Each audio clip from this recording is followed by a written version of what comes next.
Good morning everyone. Welcome back to our online class again. Up to the last class we have discussed about the revolt of 1857 and its effect throughout the world.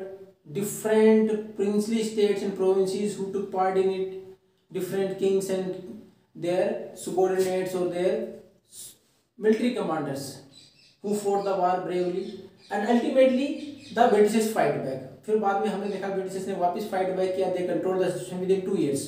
1857 में जो revolution इसको 59 तक इन्होंने control कर लिया. उसके बाद देखा उन्होंने कुछ सुधार भी किए just to get the loyalty of the population की जनसंख्या की लॉयल्टी भी उनको मिले.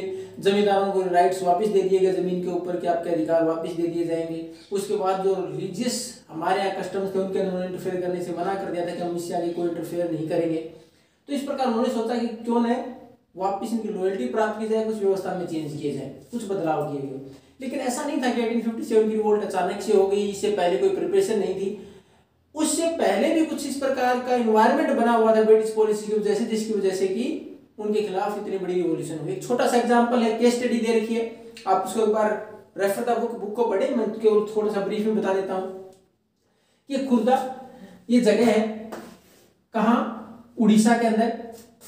उसके अंदर कि 19वीं सेंचुरी की शुरुआत से अलग अलग जगह के ऊपर एक डिसकंटेंट था ब्रिटिश गवर्नमेंट के खिलाफ. उसी का एक छोटा सा एग्जांपल दे रखा है कि उड़ीसा के अंदर एक खुर्दा जगह है. यहाँ ये जो वीर किशोर देव ये शासन करते थे.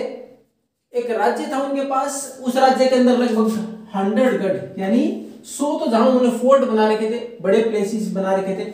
उसके बाद 60 लार्ज एंड 1109 स्मॉल विलेज, 60 बड़े गांव और 11 से 9 छोटे गांव थे उनके पास. उनके ऊपर उसका नियंत्रण था, उसके ऊपर शासन करते. लेकिन धीरे धीरे उनके ऊपर क्या हुआ कि इनसे जो मराठा, धीरे धीरे उनकी पावर जब बढ़ रही थी मराठाओं की, तो मराठाओं ने क्या किया, फोर्सिबली ताकत के जरिए या फोर्स करके इनसे इनके 4 परगना, अब इसको हम तहसील बोल सकते हैं आज के समय, उस टाइम पर उपखंड बना रखा था. इस प्रकार के 4 परगना, इसके अंदर कुछ गांव शामिल थे, उनसे ले लिए गए. जगन्नाथ टेम्पल का सुपरविजन उनसे ले लिया गया. जगन्नाथ टेम्पल क्योंकि बड़ा मंदिर था जगन्नाथपुरी में, तो उसका भी सुपरविजन किसी ने मराठाओं ने ले लिया. फिर 14 गरजात या प्रिंसली स्टेट, छोटे राज्य जिनके अंदर की वीर किशोर ने अपने अलग अलग जो गवर्नर थे वो बना रखे थे, रियासतें बना रखी थी अपने इस राज्य की, उनको भी मराठाओं ने छीन लिया था. इससे नाराज थे. अब धीरे धीरे जो शासक आगे आए उन्होंने क्या किया कि जब ब्रिटिशर्स और मराठाओं के बीच, एंग्लो मराठा वार आपने पढ़े होंगे, जब कुछ छोटा सा इनके बीच में कन्फ्लिक्ट हुआ, तो जो उस टाइम पर खुर्दा के शासक रहे उन्होंने किसका साथ दिया, ब्रिटिशर्स का साथ दिया. किस लिए कि he will regain the power there as well as get the supervision of Jagannath temple back, कि जो सुपरविजन उसका वापस मिल जाएगा, जगन्नाथ टेंपल कंट्रोल में आ जाएगा, एरिया वापस मिल जाएगा. युद्ध हुआ, मराठाओं की हार भी होगी, लेकिन अंग्रेजों ने अपना प्रॉमिस पूरा नहीं किया. फिर उन्होंने धीरे धीरे फिर मराठाओं के साथ वापस गए अंग्रेजों को हराने के लिए. जब उसके बाद भी कामयाबी नहीं मिले, छोटे छोटे स्टेट्स जो प्रिंसली स्टेट्स थे या मुखिया थे उनसे मिलकर उन्होंने धीरे धीरे रिवॉल्यूशन को आगे बढ़ाया. लेकिन इस रिवॉल्यूशन में उनको कोई ज्यादा बड़ी कामयाबी नहीं मिली अल्टीमेटली. हालांकि उन्होंने फोर्स तो किया ब्रिटिश गवर्नमेंट को, उनको लगा कि धीरे धीरे हमारी स्थिति नियंत्रण से बाहर होती जा रही है. उन्होंने मार्शल लॉ लगा दिया, सेना का शासन लागू कर दिया और धीरे धीरे इसके ऊपर नियंत्रण भी कर लिया गया. लेकिन इससे बहुत बड़े बदलाव हुए. बदलाव क्या हुए, ब्रिटिशर्स को लगने लगा we have to provide some relaxations, हमें कुछ छूट देनी होगी, क्योंकि जो टैक्स वसूलते थे उसके अंदर भी कोई लीनियंट नहीं थे, वो छूट नहीं देते थे.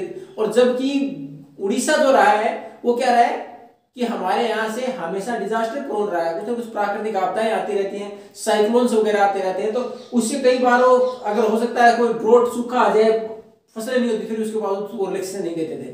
लेकिन इसके बाद उन्होंने रिलैक्सेशन देना भी शुरू कर दिया, जमींदारों को उनके लैंड राइट्स भी वापस देने शुरू कर दिए. तो कुछ बदलाव किए, कुछ रिलैक्सेशन दिए गए ब्रिटिश गवर्नमेंट के द्वारा, ताकि दोबारा इस प्रकार के प्राइसिंग न हो. और इस प्रकार ये धीरे धीरे इसी प्रकार के प्राइसिंग ने बाकी इन्वायरमेंट को प्रभावित किया, बाकी जो आसपास के जो प्रिंसली स्टेट्स थे या प्रोविंसेस थे उनको प्रभावित किया था.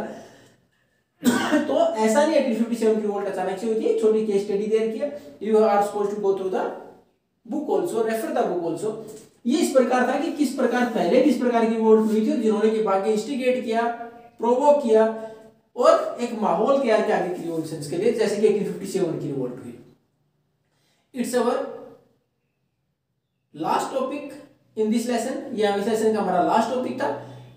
I will provide the question answer in the PDF format. Thank you. Have a nice day.